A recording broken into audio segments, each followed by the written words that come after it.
I am Melissa Hayes, 34 years old, a graphic designer from Portland, Oregon. For most of my life, I craved stability, a small home, a steady job, and a sense of belonging in a community. Ironically, when I finally bought my dream bungalow on a tree-lined street, I thought I had found peace. Instead, what awaited me was betrayal from the very people I trusted to be my neighbors. Before I share my story, let me know where you are watching from and subscribe if you value standing up for yourself. The house on Pinecrest Avenue had charmed me from the moment I saw it. White siding, green shutters, a porch swing creaking gently in the breeze. It was everything I imagined homeownership would be. After years of renting apartments with paper-thin walls and loud upstairs tenants, I couldn't wait for mornings, where I could sip coffee on my porch without noise or chaos. The first weeks were everything I hoped for. The street seemed quiet, families waved as I unpacked boxes, and the smell of barbecue drifted from backyards on weekends. I introduced myself to a few neighbors, shaking hands and swapping polite smiles. But 2 houses down, I met the people who would turn my dream into a nightmare: the Callahans. Ricky and Stacy Callahan were in their early 40s, parents to a teenage son named Kyle.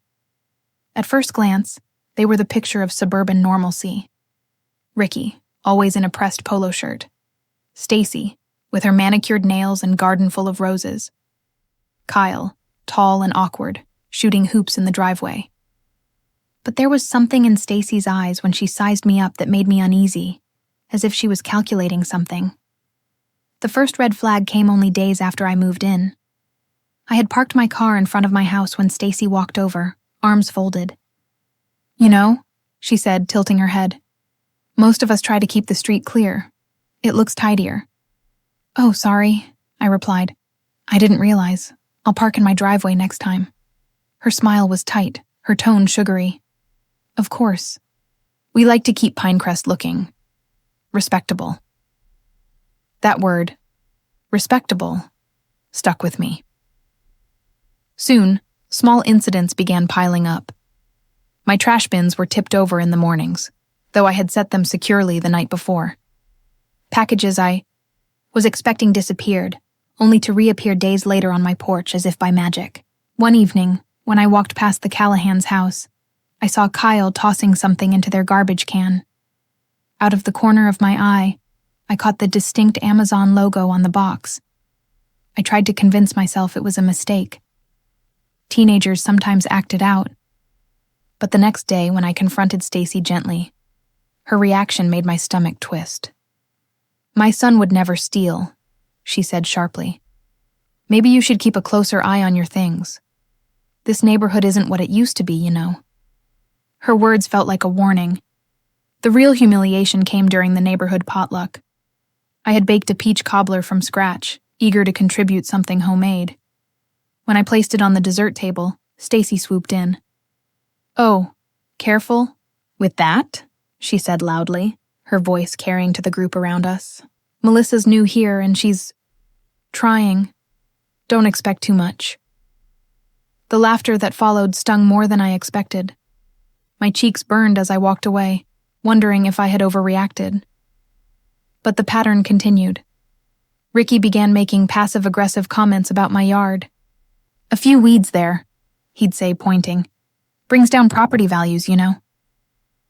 Kyle and his friends started cutting across my lawn every afternoon, leaving muddy tracks. When I asked them to stop, they snickered and muttered something under their breath that I couldn't quite catch. At night, I'd hear voices outside my window. Laughter, whispers, sometimes even the sound of something hitting my siding. One morning, I woke to find a crude drawing scrawled in chalk on my driveway. A stick figure with messy hair labeled "loser." I wanted to believe it was kids being kids. But deep down I knew the Callahans were orchestrating it. Stacy's smirk each time I passed her in the street told me she enjoyed my discomfort. Ricky's silence was just as loud. The silence of someone who condones cruelty by refusing to stop it. The breaking point came one Friday evening. I had just returned from work, carrying groceries inside, when I overheard Stacy's voice drifting across the fence. "She's pathetic," she was telling another neighbor. "Single at 34, no kids, no husband. Must be miserable coming home to that empty house." My chest tightened. I froze in my own driveway, the weight of her words pressing on me like a stone. For years I had worked hard to build a career, to buy my own home. Yet here I was, being ridiculed for the very independence I had fought for. That night, as I sat in my living room surrounded by unopened grocery bags, anger boiled inside me. I realized something important. The Callahans weren't just neighbors. They were bullies. They had crossed a line I never gave them permission to cross. I had spent weeks shrinking, apologizing, second-guessing myself, but no more. If they thought I was going to let them turn my dream home into a prison, they were wrong. They had started this, and I was going to finish it. The morning after I decided not to let the Callahans control me, I stood at my window watching the street. Pinecrest Avenue looked calm, sunlight streaming through the maples, kids riding bikes, a couple walking their dog. From the outside, it was the image of suburban peace. But behind that picture-perfect postcard, a quiet war was beginning.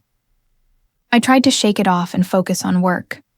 As a graphic designer, I usually worked from home, juggling projects for clients across the country.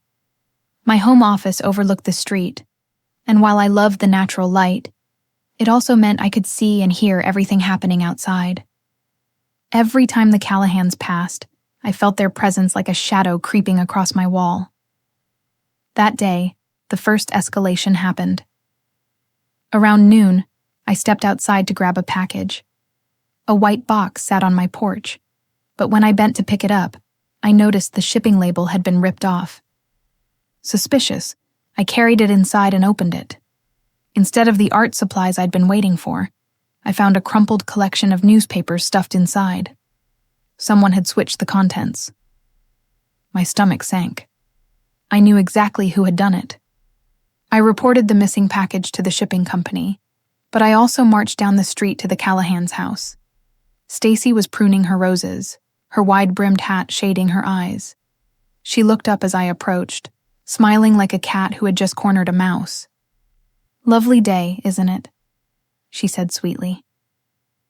"I need to ask you something," I said firmly. "Did Kyle take a package off my porch?" Her smile didn't waver. "Are you accusing my son of stealing?" "I'm asking," I replied, holding her gaze. Stacy set down her shears and removed her gloves with exaggerated care. "Melissa, you're new here. I know city people like to imagine the worst, but this is a safe neighborhood. Perhaps you misplaced it." The calmness in her voice only fueled my anger. "No, Stacy, I didn't misplace it. It was stolen, and I know it ended up in your hands." For a flicker of a second, her eyes hardened. Then the mask returned. "I don't appreciate your tone. If you can't prove anything, I suggest you be careful about making accusations."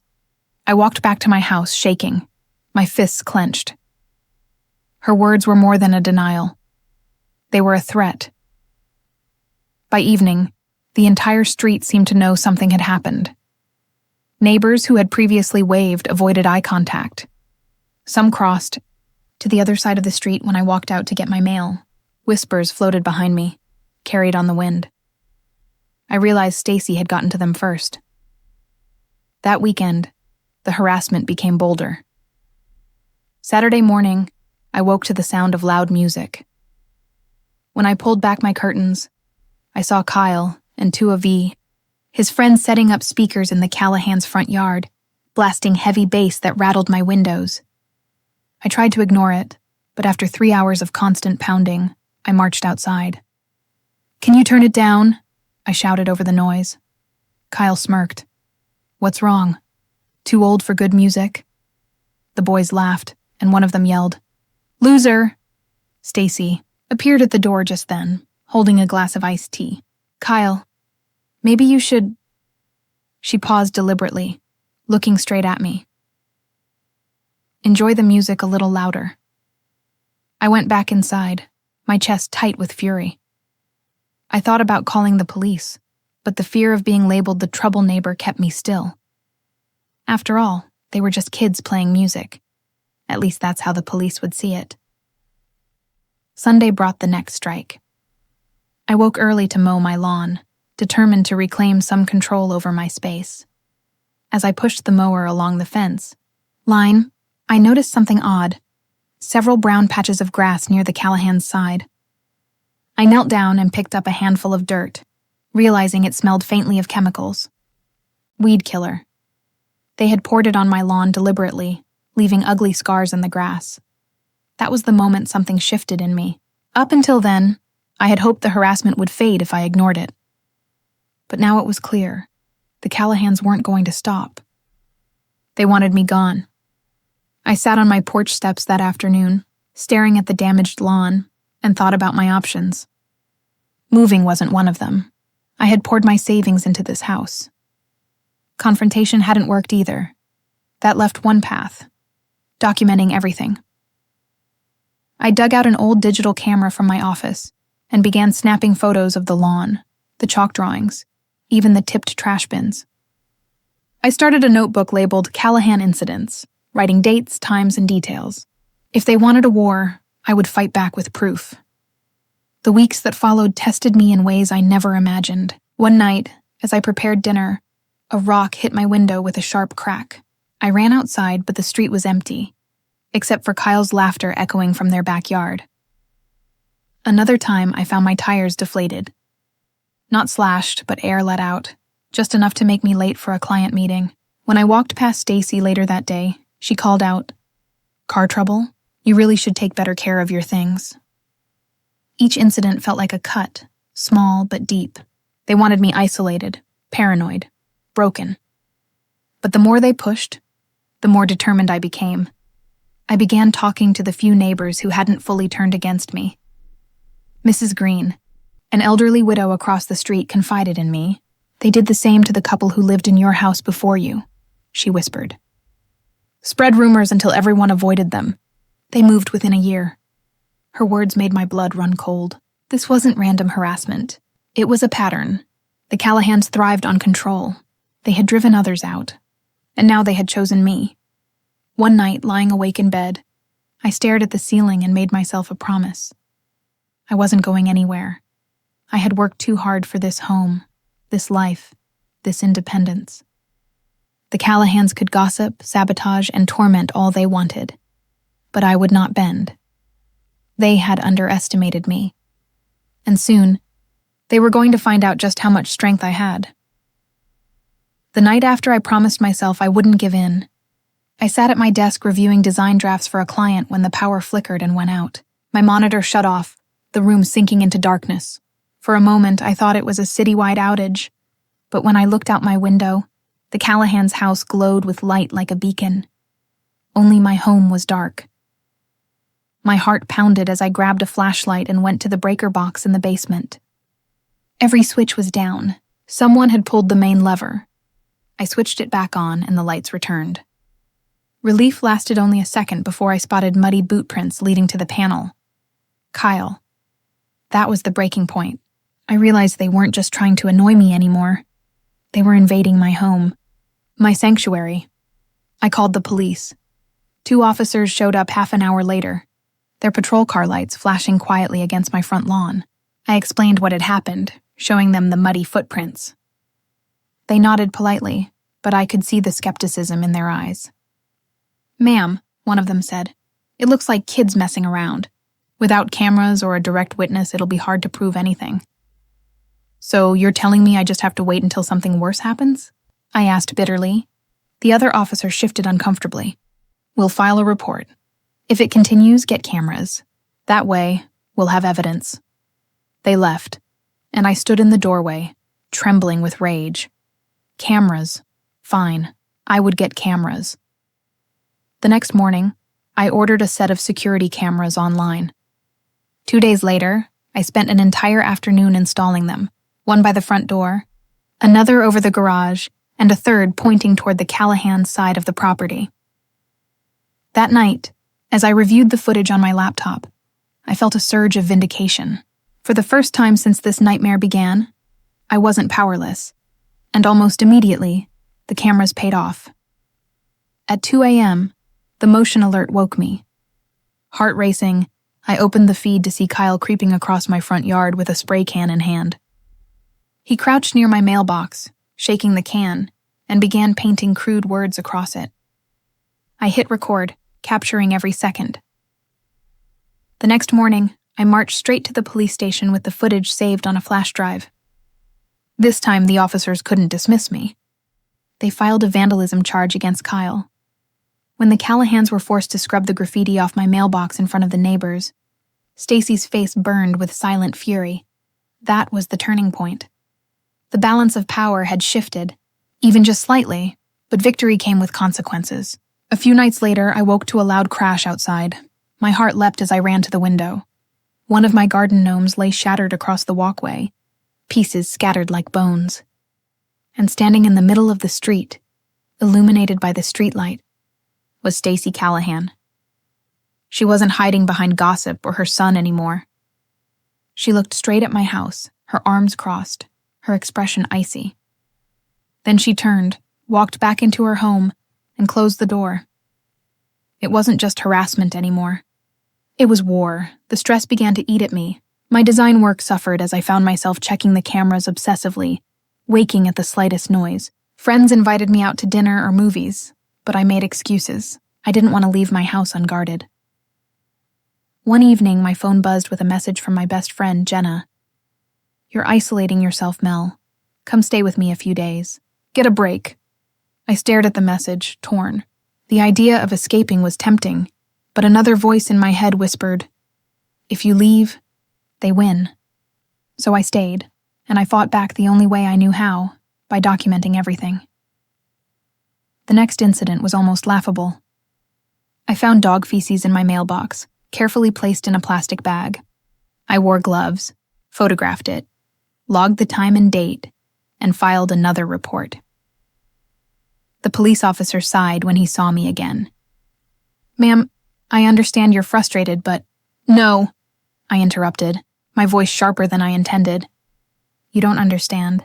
This isn't random. It's targeted harassment. I have proof, and I'm not backing down." He finally agreed to escalate the matter, promising to forward my file to a supervisor. It wasn't much, but it was something. Then came the night everything changed. It was late Friday.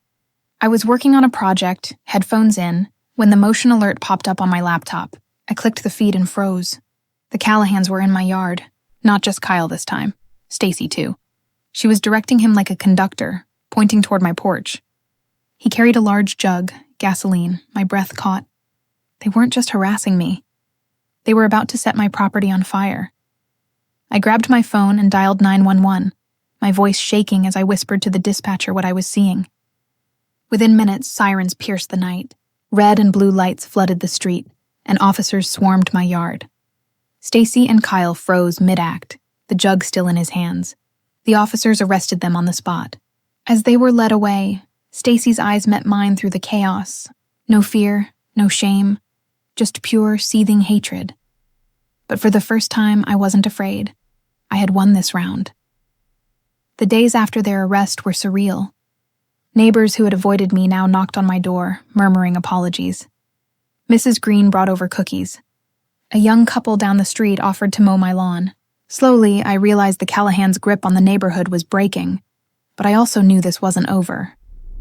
People like Stacy didn't give up easily, and as much as part of me wanted to celebrate the small victory, another part whispered, "Stay vigilant. They'll be back." I sat on my porch that evening, the cool Denver air brushing my skin, and thought about how much my life had changed since I bought this house. What was supposed to be a peaceful new chapter had turned into a battlefield. Yet deep down, I felt stronger, more defiant. The Callahans had underestimated me. They thought I'd be just another victim, another neighbor driven out by their cruelty. But they were wrong. I wasn't going anywhere, and I was only just beginning to fight. The morning after the arrests, I woke to a silence that felt almost unnatural. No music blasting from the Callahan speakers, no shouting across the yard, no cars peeling out of their driveway, For the first time in months, my street felt normal. I brewed coffee and stood by the kitchen window, watching the Callahan's house. Their blinds were drawn, the driveway empty. Word had already spread through the neighborhood. People walked their dogs slower than usual, lingering outside my yard, stealing curious glances. By afternoon, Mrs. Green knocked on my door with a Tupperware container of chicken casserole. "I thought you might not feel like cooking," she said kindly. I blinked in surprise. "Thank you. That's very sweet." She shifted uncomfortably. "Melissa, I need to apologize. We all saw things, heard things, but nobody wanted to get involved. Stacy had a way of making people afraid, but you stood up to her. You're stronger than the rest of us." Her words stuck with me. For so long I'd felt alone in this battle, but maybe I hadn't been. Maybe others had just been too afraid to speak. 2 days later, the Callahans were released on bail. The tension snapped back like a rubber band. Their car reappeared in the driveway. Stacy's blinds opened again, her silhouette visible as she stood staring at my house. That night, I found a rock thrown into my backyard with a note wrapped around it. "You'll regret this." I called the police again. They documented it, but the officer's tone was weary. "Ms. Harris, I understand your frustration, but threats like this, unless there's an actual act, it's hard to push charges further. Keep recording. Keep documenting. That's your best weapon right now." So that's what I did. Every day, every incident, my camera footage became my lifeline. But living like that, always on edge, always waiting for the next strike, was exhausting. My shoulders ached from tension. My sleep was broken by every creak of the house. My friends begged me to come stay with them, but I couldn't. This was my home. If I left, the Callahans would win. Then came the retaliation.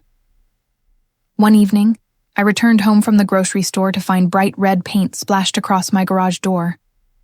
The words "rat" dripped in sloppy letters down the white panels. My heart sank. But instead of crumbling, I felt a strange surge of determination. I cleaned it off the next morning, taking photos first, of course. By noon, half the neighborhood had seen it. Some stopped by to offer sympathy, others just whispered among themselves. But what struck me most was that no one defended the Callahans anymore. Later that day, my phone buzzed with a message from an unknown number. "Drop the charges or the next one won't be paint." I stared at the message, my blood running cold. Then I saved a screenshot, added it to my growing file, and forwarded it to the detective assigned to the case. When he called me back, his voice was serious. "This is escalation, Melissa. We'll increase patrols in your area. Don't engage with them directly. Just keep recording. The more evidence we have, the stronger the case." For the first time, I sensed the police were beginning to take me seriously. Despite the fear, I refused to retreat. I decided to reclaim my peace in small ways. I planted new flowers along my walkway, bright yellow marigolds that made me smile each time I saw them. I invited Jenna over for dinner, and for a few hours, laughter filled my house again. "You're tougher than I thought," Jenna said as we washed dishes. I chuckled bitterly. "Tough or just too stubborn to leave?" "Both," she replied, giving me a look that said she wasn't joking. Her confidence in me mattered more than she realized. But Stacy wasn't finished.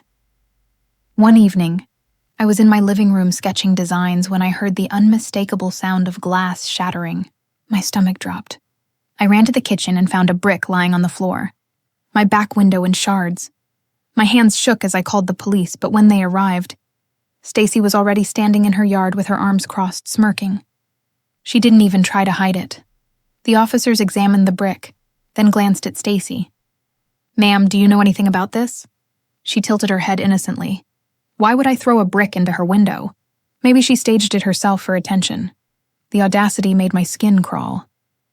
But then, one of the officers pulled out a small body camera and replayed footage.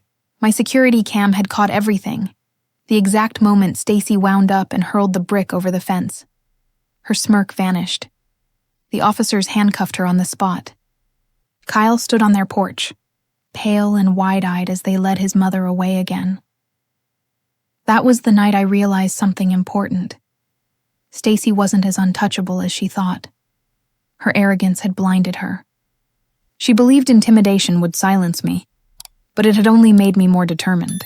And now, with every charge, every report, every arrest, her power shrank. Still, the battle wasn't over. The next morning, I received an envelope in my mailbox. Inside was a single sheet of paper with the words, "This isn't finished." No signature, but I didn't need one. I sat at my kitchen table, the note in my hands, and took a deep breath. Fear tried to creep in, but another feeling rose stronger: resolve. They could keep throwing threats, breaking windows, painting walls. None of it would push me out. This was my home, my life, and I wasn't going anywhere. The weeks that followed were tense, but something had shifted in the neighborhood. Where once I had been isolated, now others began to quietly show their support. The Johnsons across the street waved when they saw me. Mrs. Green checked in more often. Even the younger families, who had once kept their heads down, started nodding at me in solidarity. The Callahans weren't just my enemies anymore. They were everyone's problem. And slowly, their isolation grew. One evening, as I watered my marigolds, I caught Kyle watching me from their porch. His expression wasn't angry this time. It was uncertain, almost scared. For a moment, I wondered if he was realizing what his mother's hatred had cost them. But then Stacy stepped out, pulling him inside with a sharp word. The door slammed shut. I turned back to my flowers, the late Denver sun warm on my skin, and whispered to myself, "This is just the beginning." Because I knew one thing for sure. Stacy Callahan wasn't done, but neither was I. The week after Stacy's second arrest, our block felt like it was teetering on the edge of something bigger. For years, the Callahans had ruled the street with intimidation and manipulation. But now cracks were showing. People who had once looked the other way were starting to whisper, starting to question, starting to choose sides. It began at the neighborhood association meeting, held in the elementary school gym a few blocks away. I almost didn't go, but Jenna convinced me. "You can't hide forever," she said firmly as she drove me there. "If you don't speak for yourself, Stacy will rewrite the story." When we walked in, the room buzzed with hushed conversations. At least 30 neighbors were present, more than I'd ever seen before. Mrs. Green gave me an encouraging smile from the front row. The Callahans sat on the opposite side, Stacy's chin tilted high as though she owned the place. Kyle slouched beside her, his hoodie pulled over his head. The meeting began with mundane updates about trash collection and upcoming road repairs, but it didn't take long before someone raised the real issue. A man I didn't know well, Mr. Dalton from 2 houses down, stood up.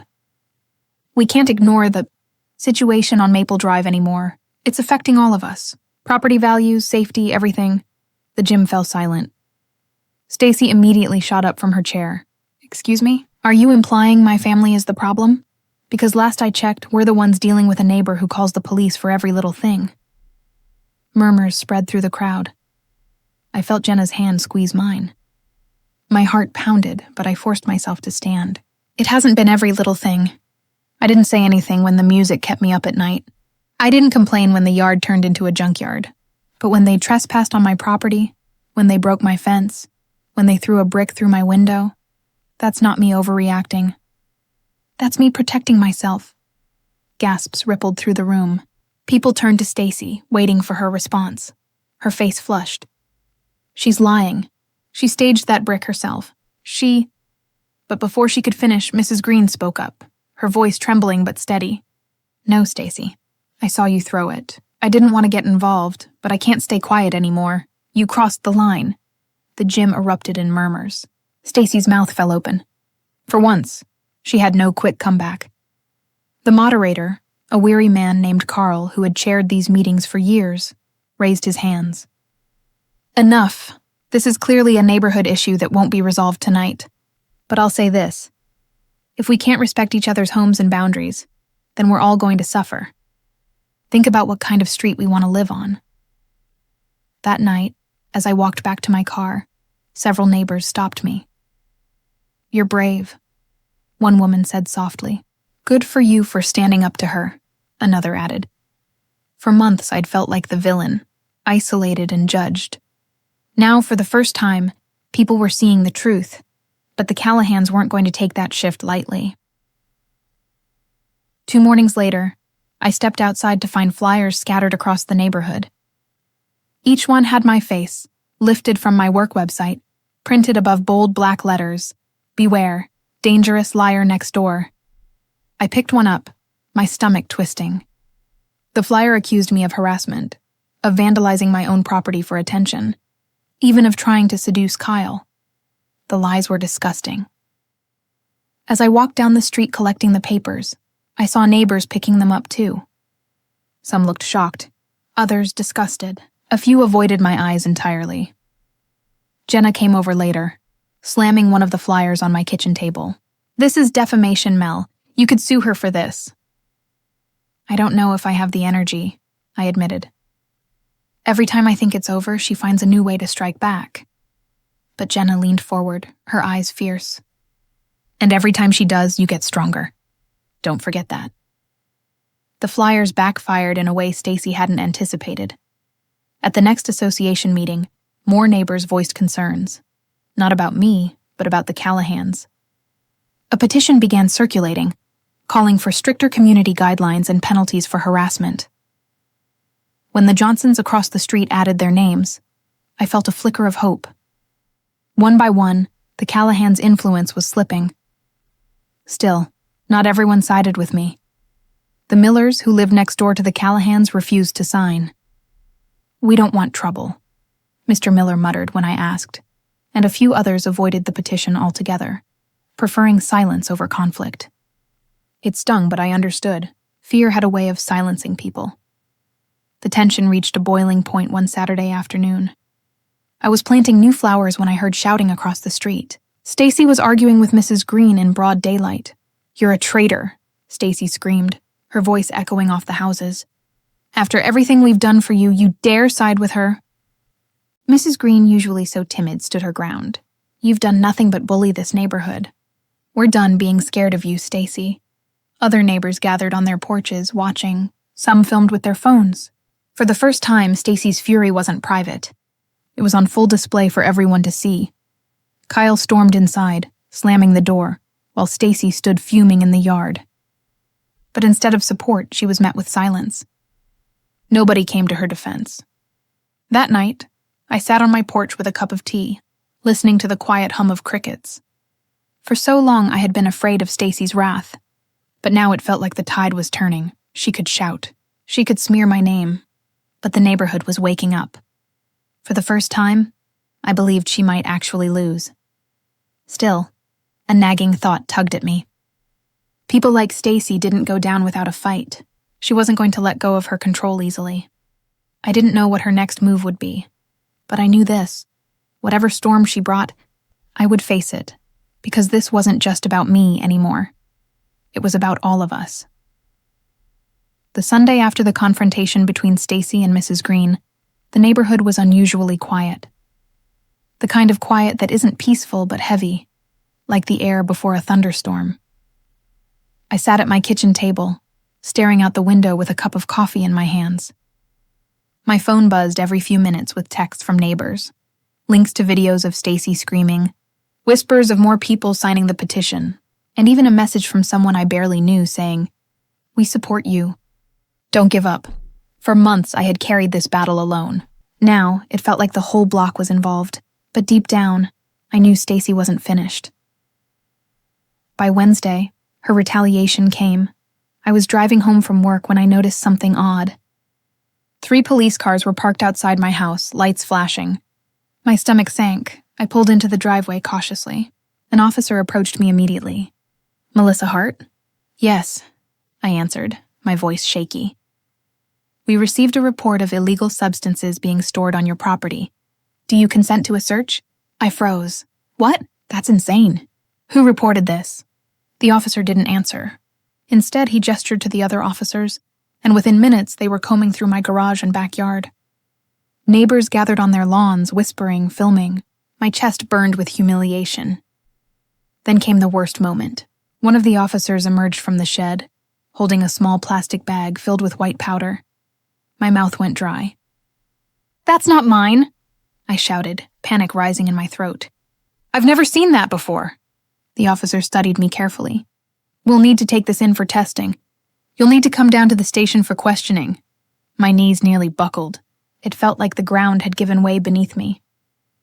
From across the street, Stacy stood with her arms crossed, a smug smile curling her lips. At the station, I sat in a cold interrogation room for 3 hours. They asked me questions about drugs, about my shed, about anyone who might have access to my property. I kept repeating the truth. I don't use drugs. I don't know where that came from. Someone must have planted it. Eventually, the officer returned. His expression softened. Preliminary tests show the substance isn't narcotics. It's powdered sugar mixed with flour. Whoever put this there wanted it to look like drugs, but it's not. Relief washed over me so hard I almost cried. You're free to go, he said. But I'd suggest you secure your property. Someone clearly wants to cause trouble for you. Trouble. That was putting it lightly. When I got home that night, Jenna was waiting on my porch, her arms folded tight. She rushed to hug me as soon as I stepped out of the car. Are you okay? She asked, her voice trembling. No, I admitted. But I'm not broken either. We sat together on the porch as I told her everything. Her face darkened with each detail. She's escalating, Mel. This isn't just bullying anymore. This is dangerous. I know, I whispered. But what can I do? Every time I push back, she twists it into something else. Jenna looked at me seriously. Then maybe it's time to stop playing defense. Maybe it's time you went on offense. The idea haunted me for days. I had always been reactive, waiting for Stacy's next move, trying to survive it. But what if I took control? By Friday, I made a decision. I gathered every piece of evidence I had. Photos of the broken fence, the flyer defaming me, the videos of her screaming at Mrs. Green, and the police report from the fake drug incident. I put everything in a neat folder and brought it to the police station. The officer at the front desk raised his eyebrows as I explained. She's harassing me.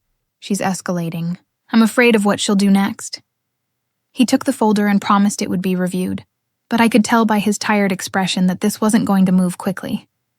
So I made another choice. I contacted a lawyer. Her name was Dana Foster, a sharp, no-nonsense attorney who specialized in harassment and civil disputes. Sitting in her office, surrounded by shelves of thick legal books, I felt both nervous and hopeful. You've got a case, Dana said after reviewing my folder. A strong one. Defamation, harassment, intentional infliction of emotional distress. We can file for a restraining order immediately. My chest tightened. Do you really think that will stop her? Dana leaned back in her chair. It will hit her where it hurts. Her reputation, her wallet, her ability to act without consequences. People like Stacy thrive on fear and silence. Once you take that away, they crumble. For the first time in months, I felt a spark of power. News of the restraining order spread quickly. Some neighbors avoided me, afraid of being dragged into the conflict, but others offered quiet nods of support. Stacy, however, lost control. The night after she was served, I heard shouting outside. I peeked through my blinds and saw her standing in her yard screaming into the dark. Her voice carried across the street. You think you've won, Melissa? You think a piece of paper will stop me? You're nothing. Nothing! Lights flicked on in houses up and down the block. People watched from their windows, filming with their phones. Kyle tried to pull her back inside, but she shoved him away, stumbling and shrieking. It was chaos, public, undeniable, and caught on 6 cameras. The next morning, my lawyer called. That video is gold. It proves her instability, her harassment. This case just got a lot stronger. I almost laughed. For months, her rage had terrified me. Now it was becoming the very thing that would bring her down. Still, I couldn't shake the fear completely. Late one night, as I lay in bed, I heard footsteps outside my window. My heart raced. I grabbed my phone and crept toward the blinds. Through the sliver, I saw a shadowy figure in my yard. I held my breath. The figure crouched near my car, then bolted when the porch light flicked on automatically. I ran outside in time to see Kyle sprinting back to his house. My car tires had been slashed. I called the police, and this time they didn't brush it off. With the restraining order in place and multiple incidents documented, Kyle was arrested the next day. Stacy screamed as they led him away in handcuffs, her voice raw with fury. It was the first time the Callahans faced real consequences. And standing on my porch, watching the police car pull away, I realized something. The breaking point had finally come. But it wasn't mine, it was theirs. The day after Kyle's arrest, the neighborhood buzzed with whispers. Cars slowed as they passed my house. People lingered a little longer at their mailboxes. Everyone had seen him taken away in handcuffs, and the story spread faster than wildfire. For months, I had been the one under the microscope, watched, judged, mocked. But suddenly the spotlight was on the Callahans, and the shine was not flattering. I sat at my kitchen table with Jenna, sipping coffee. Her eyes glowed with satisfaction. "Did you see the neighborhood forum last night? People are tearing Stacy apart. They're calling her toxic, dangerous. Someone even started a poll about whether she should step down from the homeowners committee." I raised an eyebrow, and 82% voted yes. I let out a low whistle. For so long I had felt isolated. Now, the tide of public opinion was shifting, and Stacy was the one drowning. Still, I couldn't let myself get too comfortable. I had learned the hard way that Stacy was at her most dangerous when cornered. Sure enough, by the weekend, her retaliation came. On Saturday morning, I woke to find a new flyer taped to every mailbox on the block. In big, bold letters, it read, "Beware, the real danger next door." Beneath it was a grainy photo of me, taken without my knowledge while I was gardening. The text accused me of orchestrating Kyle's arrest, manipulating the police with lies, and using my fake victimhood to turn the neighborhood against them. I stood on the sidewalk, holding one of the flyers, my hands trembling. "Unbelievable," Jenna muttered beside me. "She's doubling down." But this time, something was different. Instead of neighbors avoiding my eyes, several approached me. Mrs. Green shook her head, disgust clear in her expression. "We're not falling for this, Melissa. We saw what happened. We've all seen how she behaves." A younger couple I barely knew added, "If you want, we'll give statements to your lawyer. We've had our own run-ins with her. Enough is enough." Their words lit a fire inside me. For the first time, I wasn't fighting alone. That afternoon, I met with Dana, my lawyer. She flipped through the flyer, her lips pressed into a thin line. "This is defamation, plain and simple. And distributing it publicly strengthens your case. If she thinks this helps her, she's wrong." I sighed, exhaustion weighing me down. "I just want it to stop. I don't care about winning some legal battle. I want my life back." Dana leaned forward. "And that's exactly what we're going to get you. But Melissa, this isn't just about you anymore. She's hurting the whole neighborhood. People are ready to stand with you. Let's use that." Her words struck a chord. For so long, Stacy had thrived on division. Maybe unity was the weapon she couldn't withstand. Sunday afternoon, I decided to test that theory. I sent a message in the neighborhood group chat, inviting anyone who wanted to talk about the situation to gather in my backyard. I half expected no one to show up. But at 4 o'clock, one by one, they came. Families with kids, elderly couples, even people I had never spoken to directly. By the time we started, nearly 20 neighbors were seated in folding chairs on my lawn. I cleared my throat, nervous. "Thank you all for coming. I know this isn't easy. I also know that for months you've all witnessed things. Shouting matches, harassment, rumors. I want you to hear directly from me. I'm not trying to destroy the Callahans. I've just been trying to protect myself." Mrs. Green raised her hand. "Melissa, you don't need to justify yourself. We've all seen it. And honestly, we're tired of being bullied too." A murmur of agreement rippled through the group. A man named David, who lived 2 houses down, spoke up. "Stacy told my wife she wasn't allowed to park on the street in front of our own house. She screamed at my teenage daughter for playing music in her room. We didn't want to stir the pot, so we kept quiet. But seeing what she did to you? Enough is enough." Others chimed in with similar stories. Petty complaints, veiled threats, moments of humiliation. It was like a dam breaking. Everyone had been holding back, and now they poured their experiences into the open. As I listened, my chest tightened. I had thought I was alone, but I wasn't. Stacy had been tormenting the entire community. one household at a time. By the end of the meeting, we had a plan.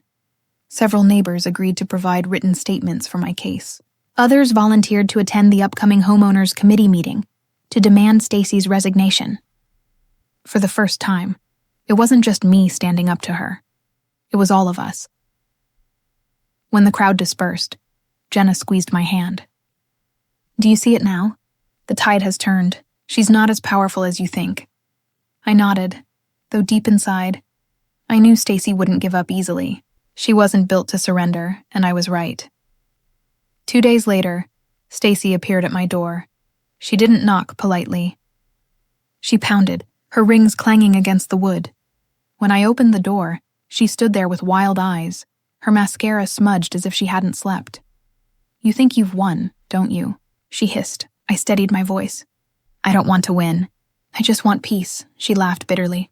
"Peace? You've ruined my husband, my reputation, my standing in this neighborhood. Do you know how many calls I've gotten since that stupid meeting? People turning on me because of you? You did that yourself," I replied quietly. Her nostrils flared. "This isn't over, Melissa. I'll make sure of it." I closed the door before she could say more, my hands shaking as I slid the deadbolt into place. From the other side, I heard her mutter, "You'll regret this." That night, I barely slept. Her words echoed in my head like a threat carved into stone. But when morning came, I looked outside and saw something that gave me hope. Across the street, 3 houses had hung homemade signs in their windows. Simple words written on poster board, facing the Callahan's house. "We support Melissa." It wasn't grand. It wasn't loud. But it was powerful. The tide had turned, and for the first time, I believed it might carry me all the way to shore. The night after the signs appeared in my neighbor's windows, I stood at my kitchen sink staring across the street. The Callahan's house looked darker than usual, its blinds drawn tight. For years, that house had been the loudest one on the block, brimming with Stacy's voice. Now, silence hung over it like a storm cloud. I should have felt relief, but all I felt was tension. The kind that coils deep in your stomach when you know something big is coming. And I was right.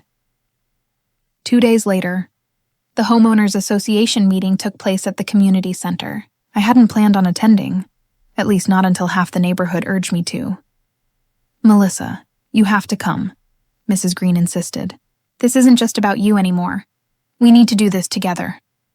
So, at 7 that evening, I walked into the brightly lit hall, my palms clammy, my heart pounding. Rows of folding chairs filled the space. Neighbors murmured among themselves, their voices hushed but urgent. At the front of the room sat the committee, 5 members, including Stacy. She perched in her usual seat, posture rigid, lips pressed into a thin smile that didn't reach her eyes. Kyle's absence was glaring. I sat near the middle, flanked by Jenna and David. The energy in the room felt different from past meetings. No longer was I the outcast. Tonight, the crowd seemed united. The meeting began with routine announcements, budget updates, landscaping schedules, but everyone was waiting for the storm. It came when Thomas Blackwell, the committee chair, cleared his throat. "Before we adjourn," he said, "there's a matter that several residents have requested we address. Concerns regarding Mrs. Callahan's conduct as a committee member." A hush fell over the room. Stacy's eyes flashed. "Excuse me?" she snapped. Thomas nodded toward the audience. "Anyone who wishes to speak, the floor is open." Mrs. Green was the first to rise. She clutched a folded piece of paper but didn't read from it. Her voice trembled, but her words were strong. For years, Stacy has used her position to intimidate and harass neighbors. She's fined people unfairly, spread rumors, and targeted families without cause. What she did to Melissa was the last straw. Enough is enough. Applause erupted, hesitant at first, then growing bolder. Stacy's face twisted. "This is ridiculous. Melissa has poisoned you all with lies." "Not lies," David countered, standing. "Truth. She screamed at my daughter for playing music in her own room. She told my wife she couldn't hang a wreath on our door. I kept quiet to keep the peace, but I won't anymore." Voices rose from all corners, neighbors telling their stories. each one a small scar Stacy had left behind. I sat frozen, listening as the truth poured out like water bursting through cracks in a dam. Story after story painted the same picture. A woman who thrived on control, who cut people down to maintain her power. Stacy slammed her hand on the table. "You're all cowards. You sit here and blame me because you're jealous. I've done nothing but improve this neighborhood." Jenna shot to her feet, her voice clear and unwavering. "Improvement doesn't come from bullying people. It doesn't come from humiliation or threats. You've made this place toxic, Stacy, and now everyone sees it." The room buzzed with agreement. Thomas raised a hand to quiet the crowd. "We'll hold a vote. All in favor of removing Mrs. Callahan from the committee?" Hands shot up, dozens, then more, until nearly every person in the hall was counted. The motion passed by a landslide. Stacy's face turned pale, her chest heaving.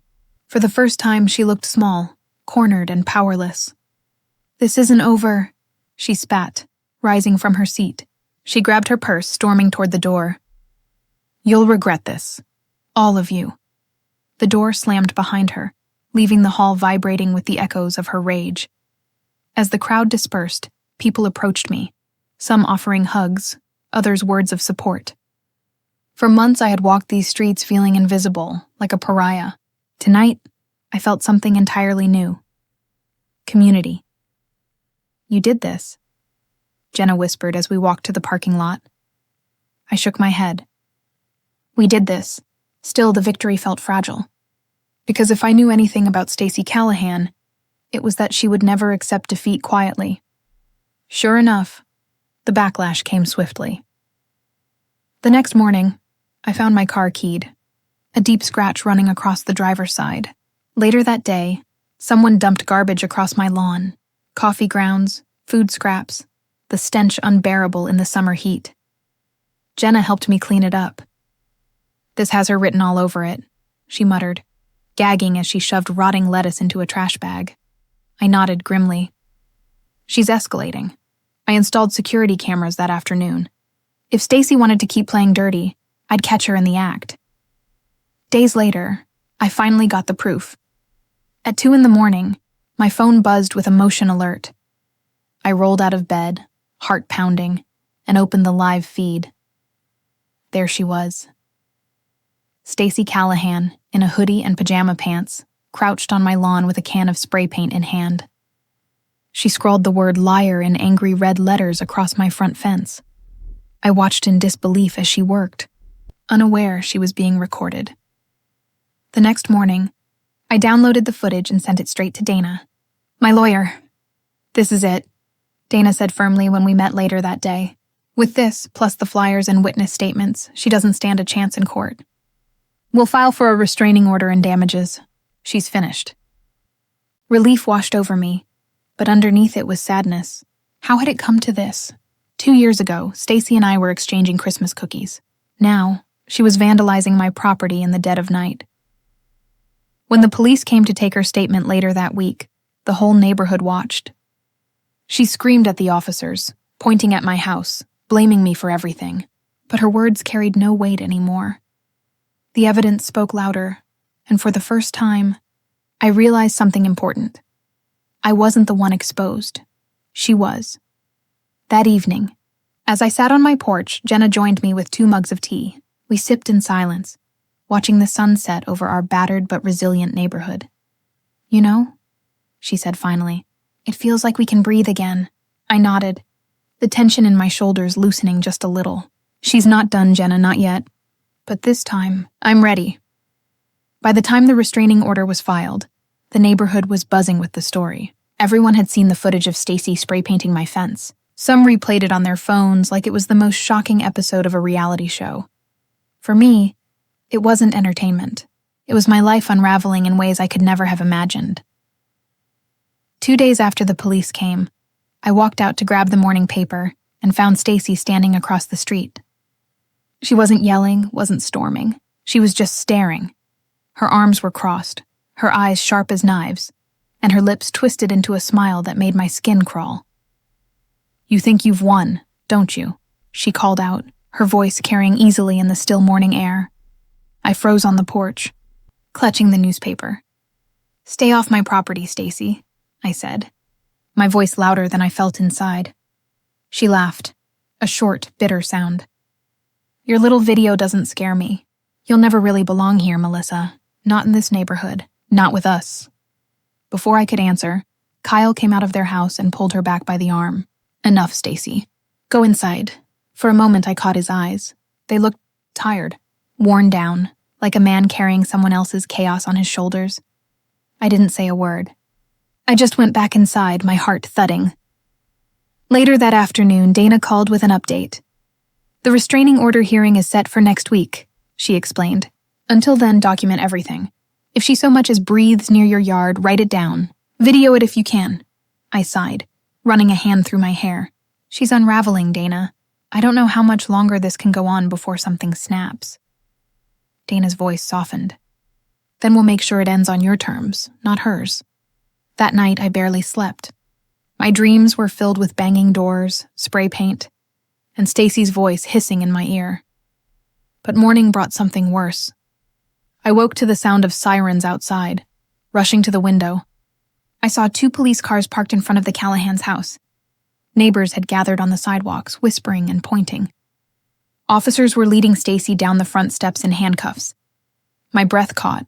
Her face was pale, streaked with tears, but her eyes burned with fury. When she saw me watching from the window, she jerked against the officer's grip and screamed, "This is your fault, Melissa. You ruined everything. You'll pay for this." The whole block heard it. Hours later, the details trickled in. Stacy had trespassed on another neighbor's property, this time the Petersons. She'd been caught on camera trying to rip out their security lights. When confronted, she'd thrown a garden ornament through their front window. It was reckless, dangerous, and now it was criminal. I should have felt victorious. Instead, I felt hollow. Jenna came over that evening, carrying a casserole dish in her steady presence. She set it on my counter and looked me in the eye. "She's spiraling, Melissa. But you can't carry her downfall on your shoulders. She made her choices." I nodded, though guilt still gnawed at me. The hearing came a few days later. The courtroom was small, fluorescent lights buzzing faintly overhead. I sat with Dana at my side, papers neatly stacked in front of us. Stacy sat across the aisle with her lawyer, arms folded tightly across her chest. She looked smaller than usual, her once perfect hair pulled back in a messy bun. But her glare was sharp as ever, drilling holes into me.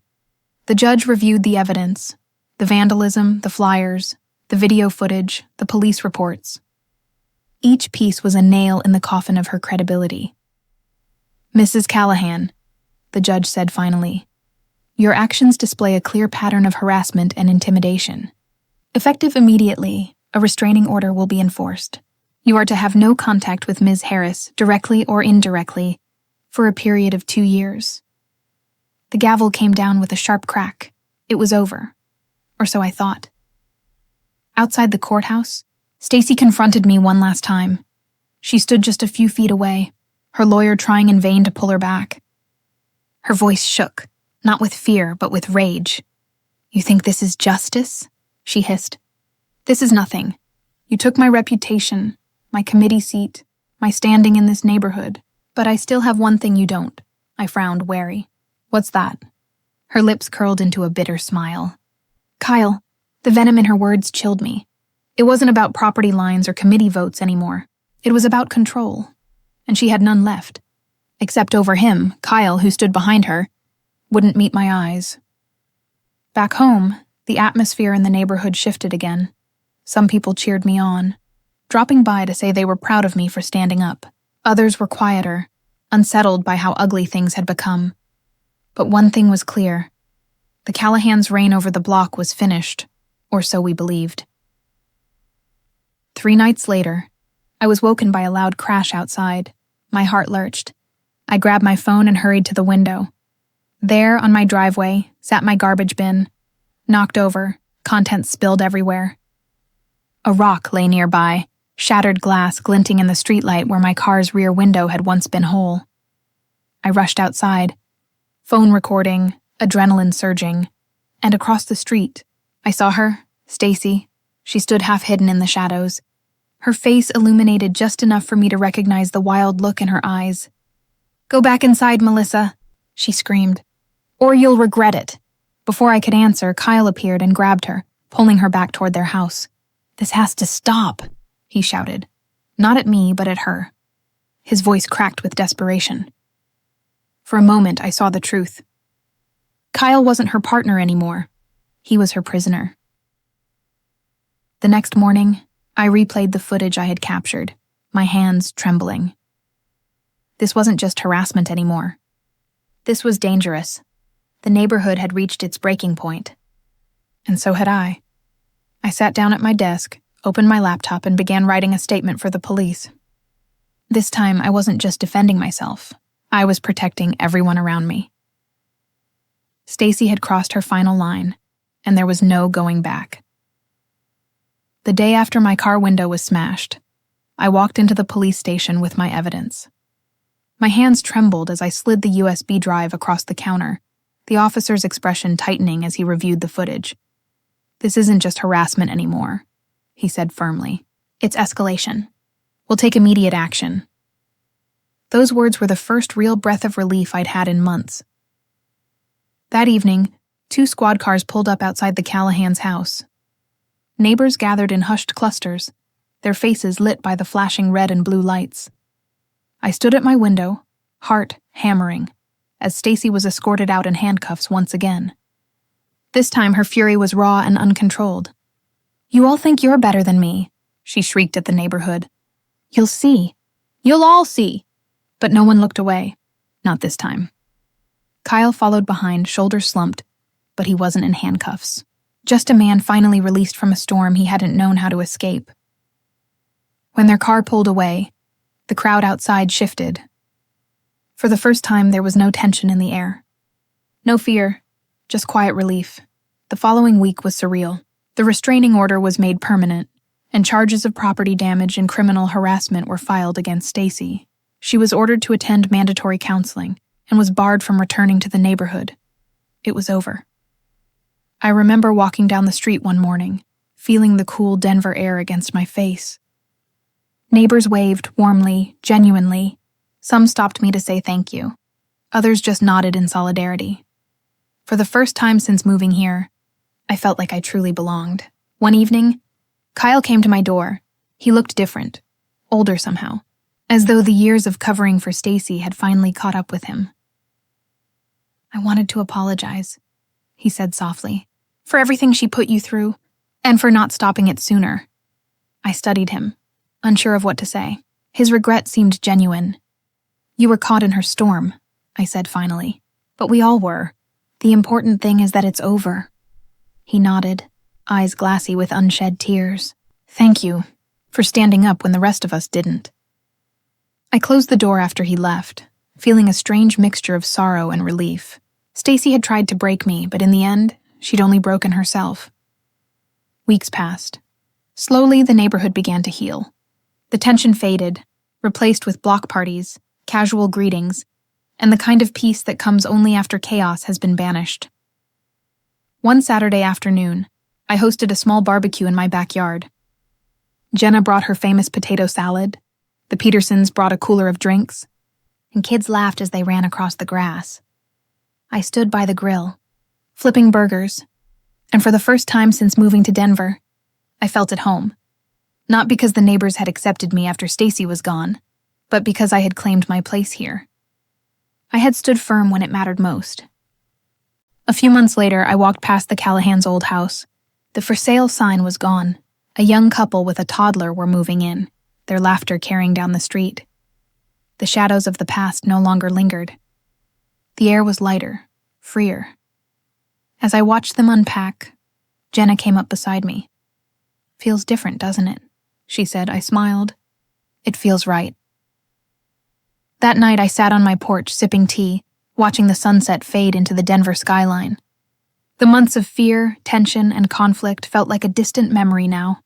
Stacy had crossed every line she could find, but in the end, it wasn't her destruction of my peace that defined me. It was my refusal to let her win. I had learned something important through all of this. Boundaries aren't just about keeping people out. They're about protecting the space where you can grow, thrive, and truly live. And that was something I would never again compromise. Before I end my story, I want to leave you with this. Standing up for yourself might cost you some battles along the way, but in the long run, it gives you something priceless: your freedom, your dignity, and your peace. And if my story resonated with you, please like, subscribe, and share it with someone who might need to hear that they too deserve respect and unconditional love. Because sometimes the loudest victory isn't in the noise of confrontation, but in the quiet peace that follows when you finally claim your life back.